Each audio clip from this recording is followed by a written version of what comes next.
एक निवेदन करना चाहूँगा, आपके एक लोटा जल जो आप शिव जी को चढ़ा रहे हो, इसका फल कहीं ना कहीं तुम्हारे परिवार को प्राप्त जरूर होगा, ये निश्चित है, खाली नहीं जा सकता, वो मिलेगा जरूर, ये निश्चित था।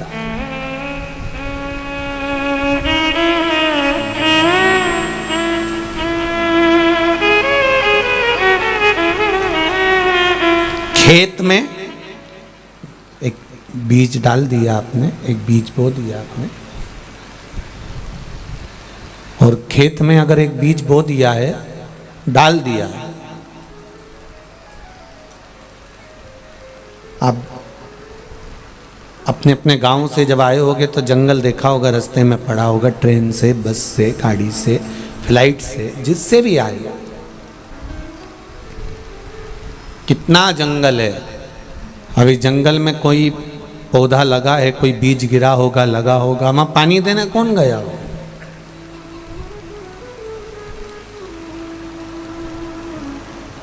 ना तो वहां कोई खाद देने गया, ना वहां कोई पानी देने गया, और ना वहां पर कोई उस पौधे को संभालने के लिए गया, तो भी वो पौधा लगा कि नहीं लगा। उसी तरह एक लोटा जल या एक बेलपत्र या एक बार हम भगवान की भक्ति करते हैं, भजन करते हैं, नाम जाप करते हैं, नाम स्मरण करते हैं, वो उसका पौधा बड़ा जरूर होता है और उसका फल हमारे पूरे परिवार को मिलता जरूर है, ये निश्चित है, वो मिलेगा जरूर।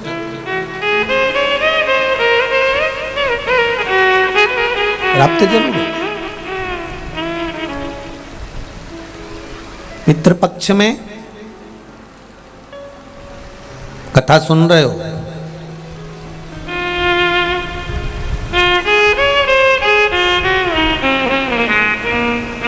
इसका फल आपको तो मिलेगा ही, साथ में आपके पूर्वजों को भी प्राप्त होगा, और वो जरूर प्राप्त होगा,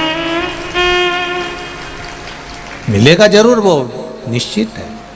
देवराज की माता जी ने एक लोटा जल भगवान को समर्पित किया है, और देवराज की माता ने जब एक लोटा जल जो समर्पित करा था, आज बेटे के जब प्राण छूटे, शंकर भगवान के मंदिर में चोरी का सामान लेकर गया था, एक क्षण की कथा का स्मरण हुआ, बेलपत्री के वृक्ष के नीचे प्राण छूट रहे हैं। शास्त्र कहता है आज भी मुर्दे को लेकर जाते हैं, राम नाम सत्य कहते कहते, तो बीच रास्ते में शमशान में ले जाने से पहले एक जगह ऐसी होती है जहां पर मुर्दे को उतारा जाता है, जहां पर मुर्दे का उतारा करा जाता है, मुर्दे को उतारा जाता है, अर्थी को रखा जाता है। कई लोग पूछते हैं यहाँ अर्थी को रखने से क्या लाभ मिलता है, यहाँ मुर्दे को क्यों रखा जाता है। अब उनको ज्ञात तो इस चीज का है नहीं, स्मरण कहाँ, हमारे पूर्वज ऐसा कहते थे यहाँ रखना चाहिए, थोड़ी देर विश्राम देना चाहिए, थोड़ी देर रखना चाहिए, पर रीति क्या, उसका नियम क्या, उसका नियम क्या है? उसका नियम है कि देवराज नाम का ब्राह्मण बेलपत्री के वृक्ष के नीचे अपने प्राणों को त्यागा था, इसलिए उसको भगवान शंकर का धाम मिल गया था। मुर्दे को आज भी ले जाते समय बेलपत्री का वृक्ष तब होता नहीं, तो कोई भी पेड़ के नीचे उसको रख देते हैं, पर नियम है बेलपत्री के वृक्ष के नीचे से अगर मुर्दा निकल कर भी गया है और उस पर बेलपत्री के वृक्ष की छांव पड़ी है, तो वो कितना बड़ा भी पापी क्यों ना हो, वो परमात्मा के धाम चले ही जाता है, ये निश्चित है।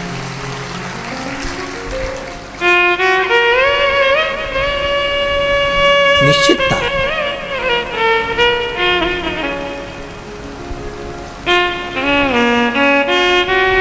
हम कई बार कह देते हैं आप लोगों को, आप लोगों ने स्मरण किया होगा कि अगर निर्माल्य की बेलपत्र, शंकर भगवान पर चढ़ी हुई बेलपत्र कहीं जमीन पर भी पड़ी हुई मिली है, तो उसको उठाकर एक बार मस्तक पर रख लिया करो।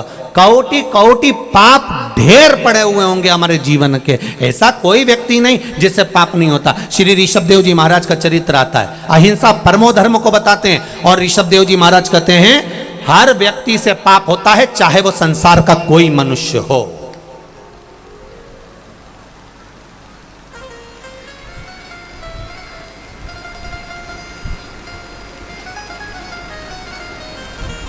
ऋषभ देव जी महाराज कहते हैं ऐसा संसार का कोई मानव नहीं जन्मा जिससे पाप नहीं हुआ।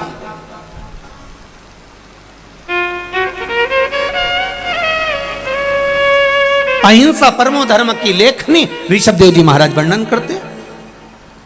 किसी ने पूछा ऋषभ देव जी महाराज जी से, हर व्यक्ति पापी है? हाँ।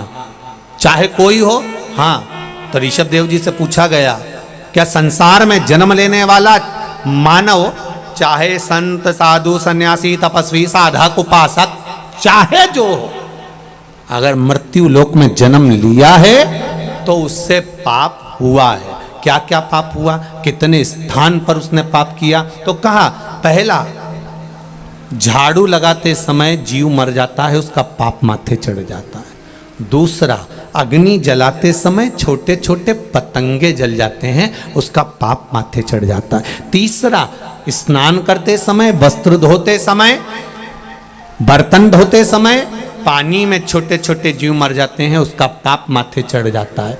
चौथा, हम चलकर कहीं पर भी जाते हैं, हमारे पांव के नीचे छोटे छोटे जीव मर जाते हैं, उसका पाप माथे चढ़ जाता है। तो ऋषभ देव जी महाराज जी से पूछा, जब प्रत्येक जीव से, प्रत्येक मनुष्य से, संसार में जन्म लेने वाले मानव से इन 4 स्थान पर अगर पाप होता है तो फिर मनुष्य क्या करे, इस पाप को समाप्त कहां कर सकता है? तो ऋषभ देव जी महाराज जी ने लिख दिया, सत्संग में जाकर बैठ जाइए, सत्संग में जाकर बैठ जाइए, भगवान की भक्ति में जाकर बैठ जाइए, पाप जलकर भस्म हो जाएगा। पाप की समाप्ति भगवत स्मरण है, पाप की समाप्ति सत्संग है, पाप की समाप्ति भगवान का स्मरण, भगवान का मंत्र जाप, नाम जाप, कीर्तन, मंत्र स्मरण। अब करो परमात्मा का भजन।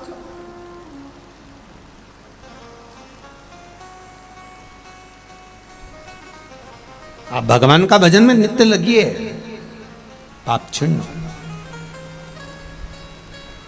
जब अदालत में पेशी कर कर कर थक जाते हो, तब वकील कहता है राजीनामा। अरे बोलो, जम के बोलो, राजीनामा कर लो। तो आकड़, मैं काय को करूं? तो क्या और चलने दो, और पेशियां चली।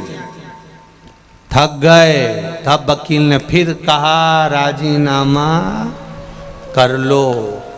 मैं काय को करूं? मैंने इतने बड़े बड़े वकील कर रखे। फिर पेशी पे पेशी चली, एक अदालत से काम छूटा, दूसरी अदालत में पहुंच गए, फिर पेशी। फिर वकील ने कहा, जम के बोलो, राजीनामा कर लो। वकील कोई मूर्ख नहीं होते, वकील भी अक्ल वाले होते हैं।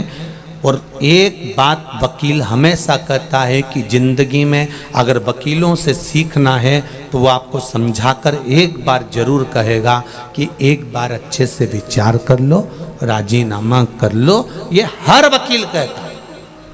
हाँ, जिसको ज्यादा खाना हो तो भले नहीं कहेगा क्या करना राजीनामा करके, अभी तो चलने दो, केस चलने दो, केस चलने दो, केस चलने। पर जो चतुर वकील होगा, विद्वान होगा, ज्ञानवान होगा, जो चाहेगा आपका हित, तो वो कह देगा कुछ नहीं, राजीनामा करो और अपनी जिंदगी खुश होकर जियो। जब तक केस चलेगा तब तक तू डिप्रेशन में रहेगा। सही है कि गलत है? छोटा सा भी अगर अदालत में केस चलता है, प्रॉपर्टी का, संबंध का, रिश्तों का, धन का, दौलत का, आदि का आदि गलत गलत कार्य का अगर केस चल रहा है, तो तुम रात को सही से सो नहीं सकते। आधी रात को एकदम याद आ गई तो उठ के बैठ जाओ। सेल टैक्स, इनकम टैक्स आदि के जीएसटी वीएसटी, जरा सा, बस जरा सा याद आ गया, वो फाइल तो रह गई तुरंत। अब पत्नी भी कह रही है क्यों उठ के बैठे हो, सो क्यों नहीं जाते?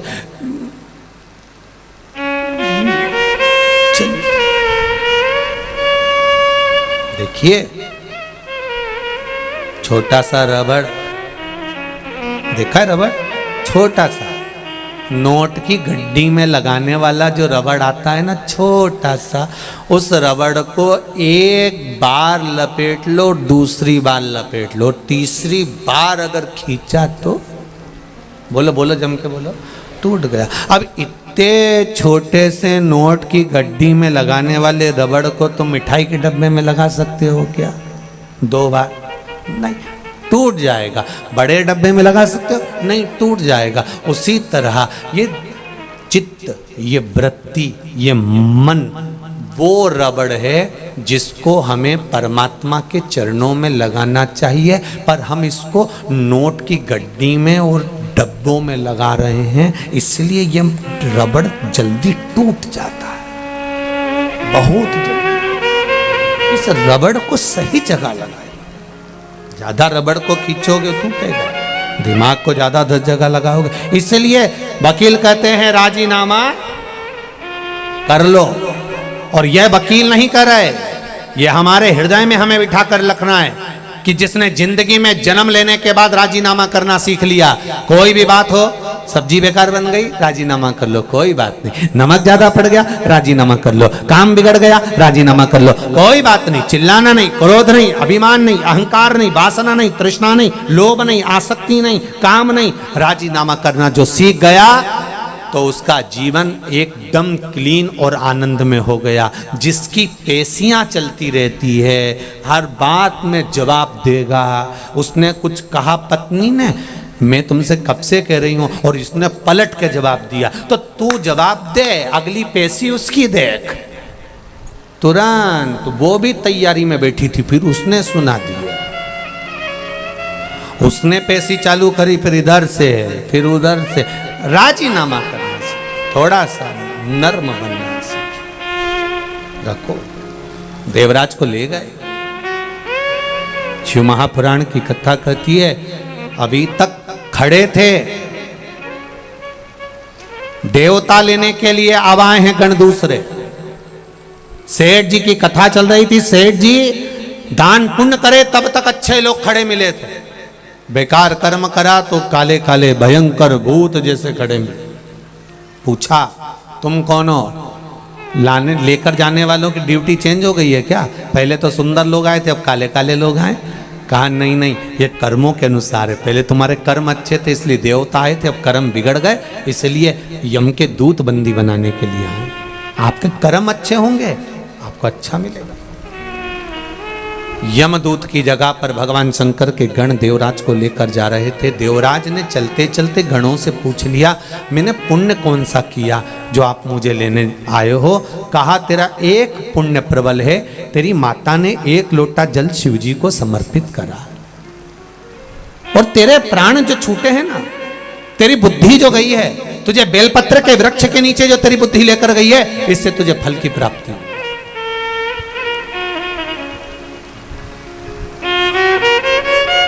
अच्छी जगह अपने गांव से, अपने नगर से, अपने शहर से, आप अच्छी जगह पर जाकर बैठ रहे हो, कथा में जाकर बैठ रहे हो, सत्संग में जाकर बैठ रहे हो, प्रवचन में जाकर बैठ रहे हो, भगवान के भजन में जाकर बैठ रहे हो। अच्छी जगह से आप अगर भगवान कीर्तन में जाकर बैठ रहे हो, अच्छी जगह से आप अगर भगवान के भजन में जाकर बैठ रहे हो, तो भगवान को धन्यवाद देना कि जरूर हमारे पूर्वजों का कुछ पुण्य हुआ होगा, जिसके बल पर हमें यह पावन कथा श्रवण करने का सौभाग्य मिला। हम रतनलाल जी सुराना जी को तो धन्यवाद देंगे, पर इनसे ज्यादा इनके पूर्वज माता पिता स्वर्गीय जयचंद जी को, श्रीमती कमला देवी जी को, इनको साधुवाद देंगे कि उनका आशीर्वाद जो फला वो आज पुण्य के रूप में ये शिव महापुराण के रूप में मिला। ये पूर्वजों की कृपा से, और वो भी श्राद्ध पक्ष।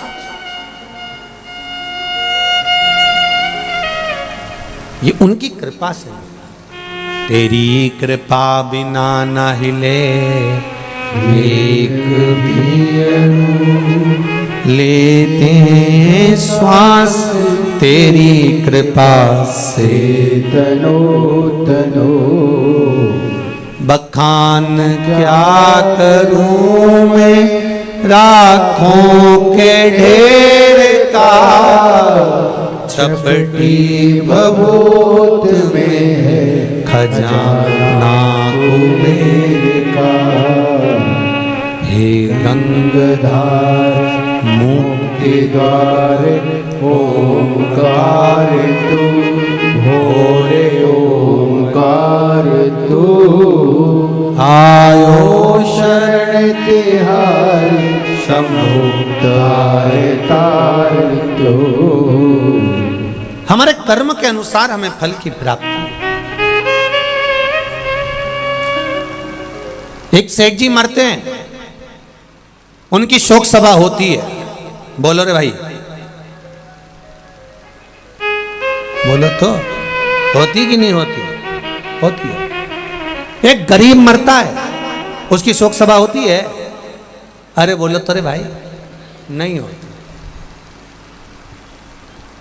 सेठ जी मरे तो शोक सभा हुई, गरीब मरा तो शोक सभा हुई नहीं। कारण क्या था? क्योंकि सेठ जी अपना शोक पूरा करते करते करते करते जिंदगी गवा दिए और आज तक मरते तक भी इनका शोक पूरा नहीं हुआ, इसलिए इनकी शोक सभा हुई। पर गरीब का कोई शोक नहीं होता, इसलिए उसकी शोक सभा भी नहीं होती। वो मस्त अलमस्त।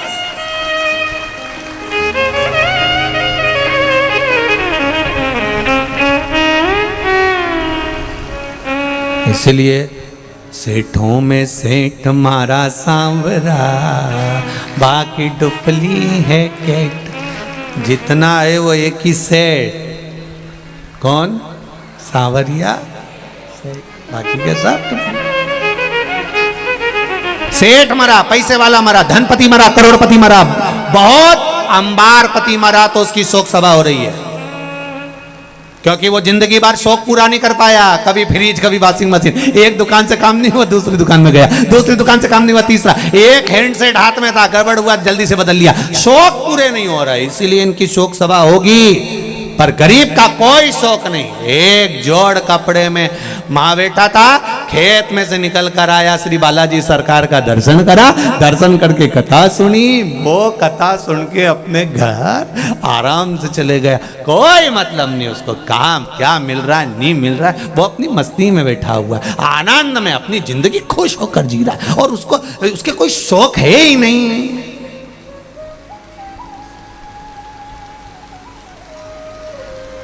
कोई शौक नहीं, इसलिए इनकी शोक सभा भी नहीं। तुम खुद देखो, किसी किसी दुकान पे जो नौकर काम करता है निपट गया तो उसकी शोक सभा होती क्या? और सेठ जी मारे तो शोक सभा। इनके शौक कभी पूरे नहीं हुए, इसलिए इनकी शोक सभा होना जरूरी है। कभी जिंदगी में पूरे नहीं हुए। इन्हें एक प्रॉपर्टी खरीदी, मन नहीं भराया, दूसरी से मन नहीं भराया, तीसरी से मन नहीं भराया, चौथी, और जोड़ जोड़ जोड़ जोड़ आखिरी में सब यहीं छोड़। इतना बड़ा फोटो और प्लास्टिक के फूल की माला और 2 अगरबत्ती और गुलाब की माला, थोड़े दिन तक 12-15 दिन, इससे ज़्यादा कुछ नहीं। वो मालवा के संत श्रीनागर जी महाराज नहीं कहते, तेरा तेरा दिन याद करे, क्यों रे मन सुमिरन क्यों नहीं करे। केवल 13 दिन तक ताजे फूल की माला, 2 अगरबत्ती, 1 दिया, और पूरा घर का लोग आएगा, आंख से आंसू बहाएगा, और 13वें दिन नुक्ती और बूंदी का रायता और मंगोड़ा, गुलाब जामुन, दही बड़ा और इमरती सब चकाचक खाएंगे। तू मर गया, उसके बाद भी लोग कहेंगे थोड़ी तरी वाली सब्जी दो, थोड़ी तरी वाली दो, थोड़ा रायता खट्टा हो गया, इसमें शक्कर मिलाई दो रे बाबा, थोड़ा सा खट्टा हो गया। अब बताओ, वो मरी गया, चले गया, 16 श्राद्ध में फोटो को नीचे रखेंगे और फोटो को नीचे रखकर और कंडा जला के घी और शक्कर गुड़ छोड़ेंगे। और बेचारे को दमे की बीमारी थी, बेचारा दमा में मर गया और ने कंडे की ओर धुनी दे दी, लाए और पड़ेगा, डर आ रही, और घी और पूड़ी और खीर पूड़ी में मिला के तुम्हारे फोटो में चिपका देंगे और तुम ऐसी स्माइल देती रहोगी, वो पूरी चिपकी रहेगी, खत्म जिंदगी समा। इसलिए मान मेरा कहना नहीं तो पछताएगा, और माटी का खिलौना माटी में मिल जाएगा। हेट बूट सूट सब धरा रह जाएगा अलमारी में। इसलिए सुराना जी ने कथा रखी है, अपनी अलमारी के अच्छे अच्छे कपड़े निकाल के लिया और बालाजी सरकार में आकर पहनो। बाबा भी ठाट में और तुम भी ठाट में, अलमस्त होकर रहो। कई बहुएं बड़ी रोती रहती दिन भर, आंख में आंसू डाल। सास हमेशा कहती थी अच्छा पहनो, खूब रखा है पहनो। क्या करोगे? एक पति पत्नी घूमने के लिए विदेश का है, पत्नी को वहां पर एक सेट पसंद आ गया, हाफ सेट बड़ा सुंदर। पत्नी ने कहा ले लो 7 लाख का है, ले ले। पत्नी ने ले लिया। एलईडी चालू करो, एलईडी ले लो। अब 7 लाख कहाँ, ले। और पत्नी ने वो सेट ले लिया और लेने के बाद पति ने कहा पहन ले। अभी थोड़ी ना पहनूंगी, अच्छा जरा मौका आन दो फिर पहनूंगी। और मौके का इंतजार करती रही, फिर कब पहनेगी? अब जन्मदिन आ गया, आज तो पहन ले। नहीं अभी नहीं, मेरे देवर के लड़के की शादी होगी तब पहनूंगी। और पहनते पहनते ही मालूम एक दिन छाती में दर्द हुआ, अर्थी पे बांध दिया। पति रोता रोता अंदर गया, सेट निकाल के लाया, इसको पिनाने लगा। बेस्ट फ्रेंड दोस्त कहने लगे भाभी तो मर गई, अब क्यों पिना रहा है? मैं इसको हमेशा कहता था पहन ले पहन ले पहन ले। ये हमेशा कहती थी मौका आन दो, मौका आन दो, मौका आन दो। इसका तो मौका नहीं आया और भगवान ने लगा दिया चौका। ले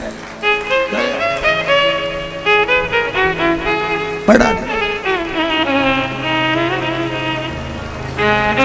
जितने लोग कथा सुन रहे हैं आस्था चैनल पर, जितने लोग कथा सुन रहे हैं फेसबुक यूट्यूब पर, और जितने कथा सुन रहे हो ये सालासर बालाजी के धाम में, तुम मौके का इंतजार मत करना रीजिए बिल्कुल। अपन तो एक से बढ़कर एक पहन लो, जो अलमारी में धरा सब निकालो, सब पहनो। कोई कहती नहीं कि नहीं साड़ी, कोई शादी ब्याह में पहनना, शादी ब्याह से पहले निपट गई तो फिर ऊपर जाऊंगी तो मेरा मन कितना दुखेगा। और यमराज से कहूंगी मैं यमराज प्लीज मैंने वो नीली वाली नहीं पहनी, वंस मोर, एक बार फिर छोड़। यमराज के चल वापिस, कौन देगा? अरे भाई जीवन मिला उसका सदुपयोग करिए, उस जीवन का सदुपयोग होना चाहिए। एक बिंदुक नाम का ब्राह्मण वो भी गलत वृत्ति में पड़ गया था, मुक्ति नहीं हुई उसकी। 3 तरह से मरे हुए व्यक्ति को मोक्ष नहीं है। पानी में डूबकर मरा हुआ, स्त्री के हाथ से मरा हुआ, सर्प के डसे से मरा हुआ, इसकी गति नहीं होती, इसकी मुक्ति नहीं है, इसका मोक्ष नहीं है।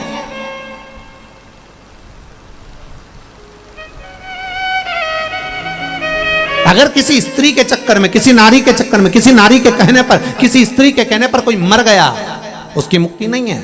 सर्प के डसे से मर गया, उसकी मुक्ति नहीं है। पानी में डूबकर मर गया, उसकी मुक्ति नहीं है, मोक्ष नहीं है। कितनी बड़ी बात लिखी है शिव महापुराण में। अधोगति में मरा हुआ, गर्भ में कोई 4 महीने का, 6 महीने का, 8 महीने का, 9 महीने का, या गर्भ से निकलकर कुंवारी अवस्था में मर गया, कोई युवान अवस्था में एक्सीडेंट में या कोई गलत कार्य में मर गया, इनकी गति नहीं होती महाराज। पिंड भी नहीं मिलता, चाहे गया जी में जाकर दे दो, चाहे ब्रह्म कपाली में जाकर दे दो, इनको पिंड नहीं मिलता, इनको तर्पण नहीं मिलता, इनके तिलांजलि नहीं होती। अगर ब्राह्मण भोजन भी करे तो इनके खाते में नहीं जाता, जो कुंवारी अवस्था में मर गया।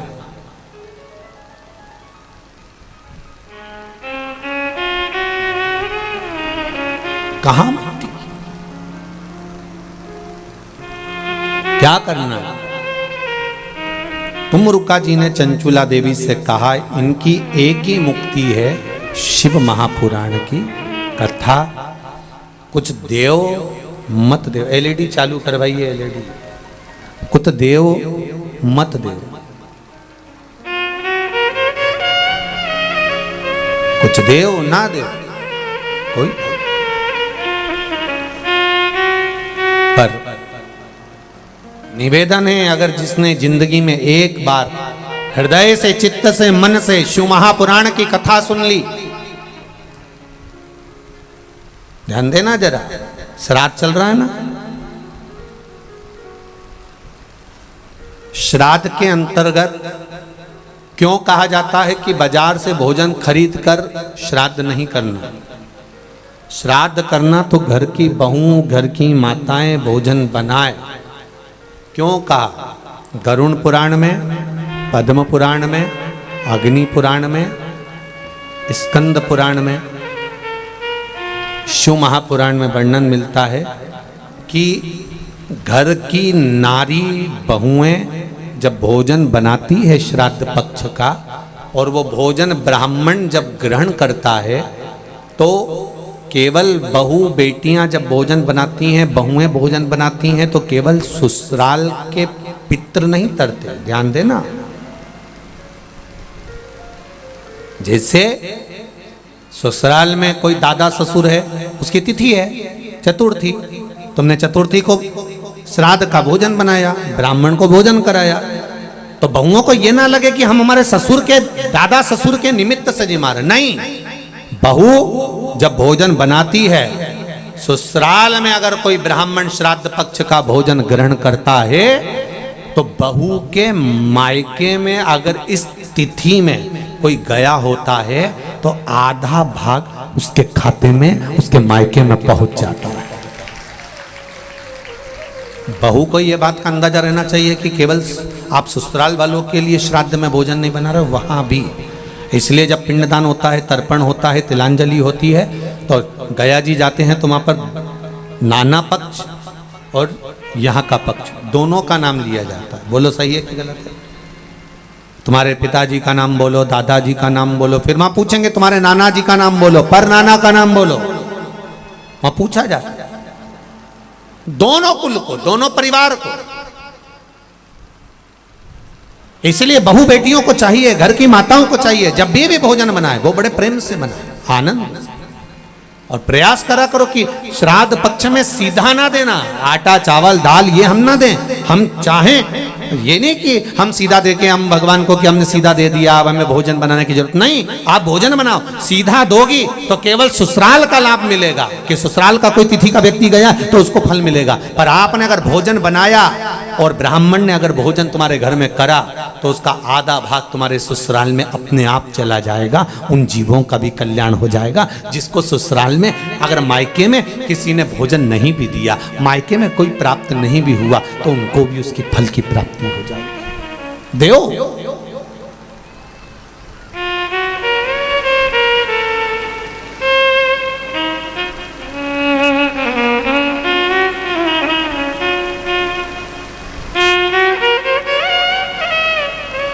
महाराज श्री शिव महापुराण की कथा कर रहे हैं। बिंदु की मुक्ति कैसे हो? कहा चंचुला शिव महापुराण की कथा सुन।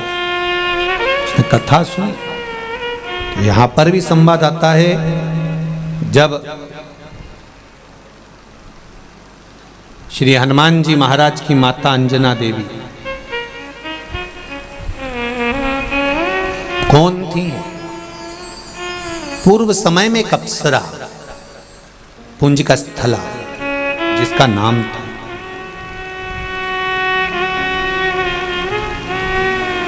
क्या नाम है? जम के बोलो। पुंजिका स्थला। क्या नाम है? बोलो, जम के बोलो जरा। हनुमान जी की जो माता है अंजना, अंजना माता का पूर्व का नाम है पुंजिका स्थला, एक अप्सरा है।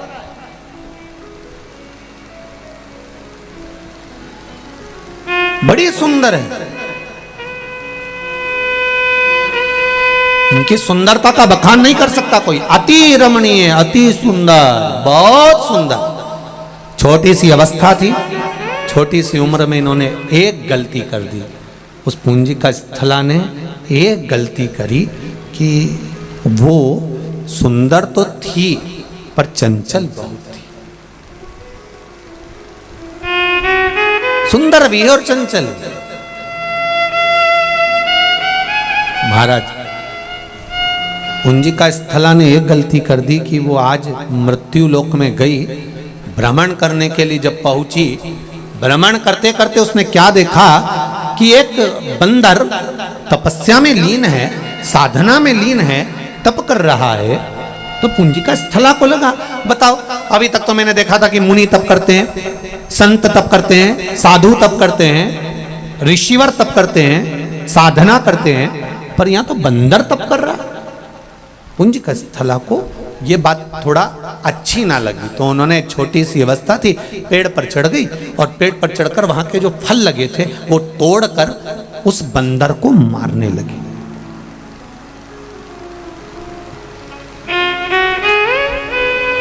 हमें स्मरण नहीं हो पाता, हमारे घर के जब छोटे बच्चे कोई गलत कार्य करते हैं तो हम बड़े खुश होते हैं कि एक छोटा बच्चा चींटा पकड़ता है ना, छोटा बच्चा यदि चींटी पकड़ता है ना, तो घर की माताएं, घर के लोग बड़े खुश होते, देखो पकड़ रहा है, देखो पकड़ रहा है। उसको समझाना चाहिए, नहीं नहीं, कोई जीव की हत्या नहीं करना, कोई जीव को कष्ट नहीं देना।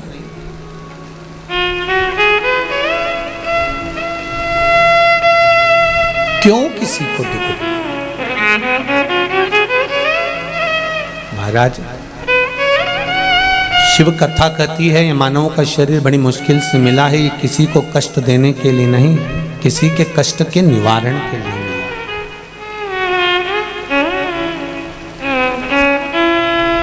आपने शिव महापुराण की कथा में से कुछ सीख लिया कि मुझे 27 बार श्राद्ध पक्ष में शंकर भगवान को जल चढ़ाना है, या 27 मनके की माला से जाप करना है, या 27 बार मुझे मंत्र का स्मरण करना। केवल आपने सीखा और आपकी जिंदगी संवरने लगी, तो उसमें आपका फायदा है, उसमें आपका लाभ। जैसे एक पत्र आया है, देखिए,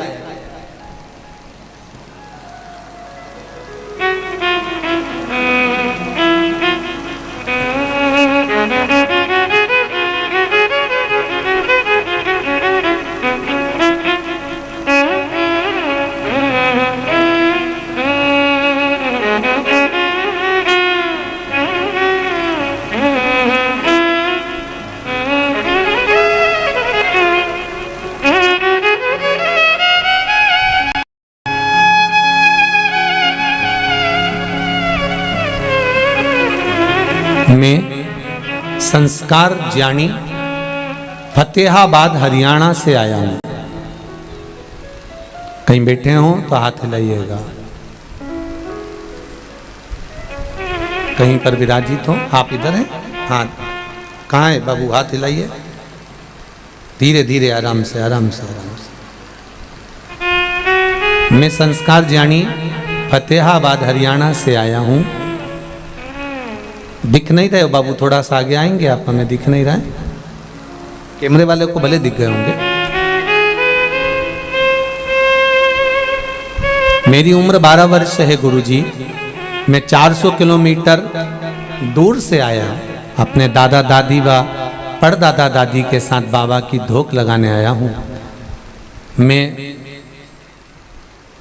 जन्म से ही विकलांग था, मेरे दोनों पांव से मैं चल नहीं सकता था। हरियाणा के लगभग सभी डॉक्टरों का इलाज करवा लिया था, पर मेरे पांव से मैं चल नहीं पाता था, बेड पर पड़ा रहता था, उठ नहीं पाता था। गुरुदेव, आपकी कथा टीवी पर सुनी, एक बेलपत्र और एक लोटा जल का कमाल दिखाने आया हूं। मैं अपने पांव पर चलकर शिव पुराण को धोख लगाने आया हूं।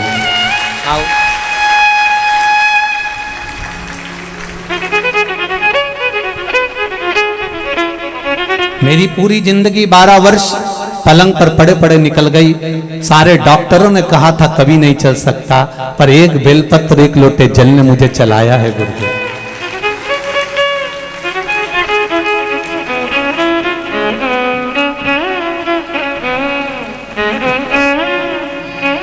जोरदार ताली बजाएं। जो बेटा पलंग पर पड़ा रहता था, उठ नहीं पाता था, चल नहीं पाता था, आज वो चलकर सालासर बालाजी की इस कथा में शिव महापुराण में पहुंचा है। जोरदार ताली बजाकर स्वागत करें। सारी समस्या का हल एक लोटा जल। शिवाय नमस्तुभ्यम।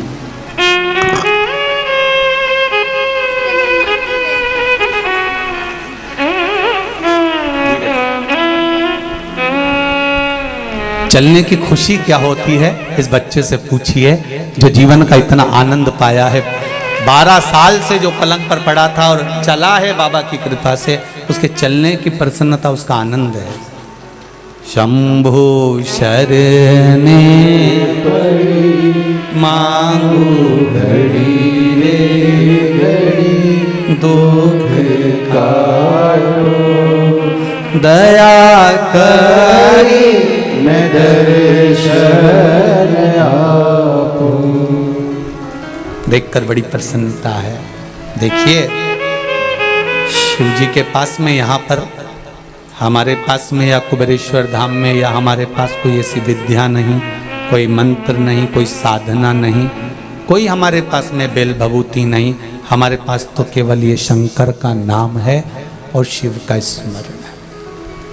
शंकर भगवान का ही स्वरूप श्री बालाजी सरकार सालासर में विराजमान है। 11वें रुद्र बाबा को यहाँ कथा कराना होगी और आप लोगों के भाग्य में ये कथा लिखी होगी तो श्राद्ध पक्ष में मिल रही है।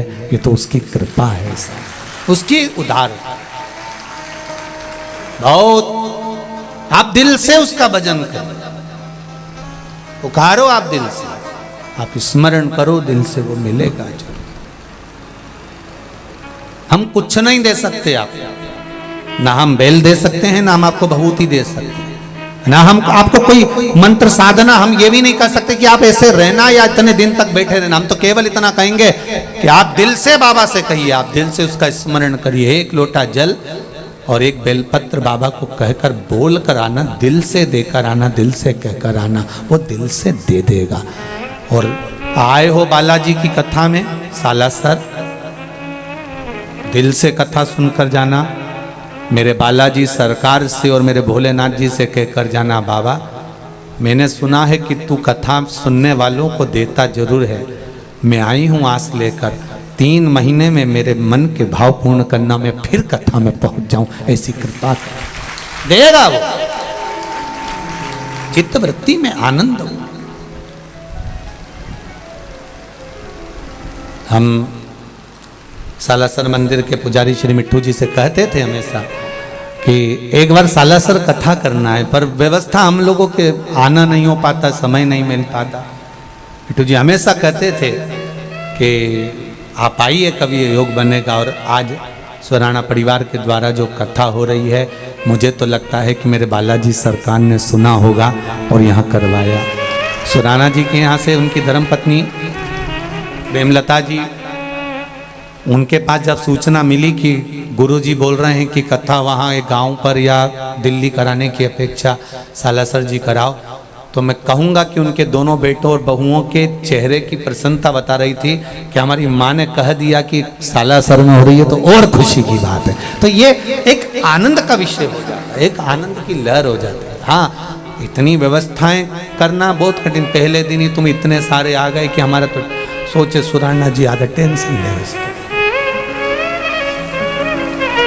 पर सुनो, जहां मौका मिल जाए, रोड पर आसपास में जहां जगह मिल जाए, वहां बैठकर 2 शब्द शिव महापुराण के उसके इस पावन छत्र छाया में सुन लो और उससे कह लो, कह उससे।